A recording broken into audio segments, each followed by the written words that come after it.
पुढील बातमीकडे. काका पुतण्यानं भाजपला दूर लोटलं का अशी चर्चा सुरू आहे. पिंपरी चिंचवड मनपासाठी पवारांमध्ये साटलोट होण्याची शक्यता आहे. राष्ट्रवादी आणि पवार गट पिंपरी चिंचवडमध्ये एकत्र महानगरपालिका निवडणूक लढू शकतात. या संदर्भात राष्ट्रवादीची उद्या बैठक सुद्धा आहे. त्यामुळे काका पुतण्यांनी भाजपला दूर लोटलं का अशी चर्चा सुरू आहे.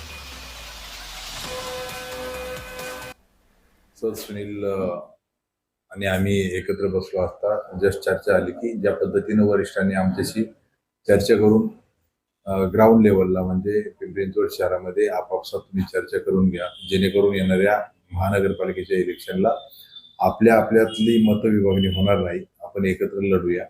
त्या पद्धतीने आमची चर्चा झाली होती. शशिकांत शिंदे साहेबांनी शहराच्या निवडणुकीसाठी एक कोर कमिटी जाहीर केली आणि मागच्याच आठवड्यात आमची कोर कमिटीची एक बैठक झाली. त्यामध्ये सुद्धा सगळ्यांचं असं मत होतं की मतविभाजनाचा फायदा हा भारतीय जनता पक्षाला व्हायला नको आणि म्हणून जर हे मतविभाजन टाळायचं असेल तर समविचारी पक्ष असतील किंवा बाकीचे इतर पक्ष असतील भाजप सोडून त्या सगळ्या पक्षांशी चर्चा करायला काय हरकत आहे.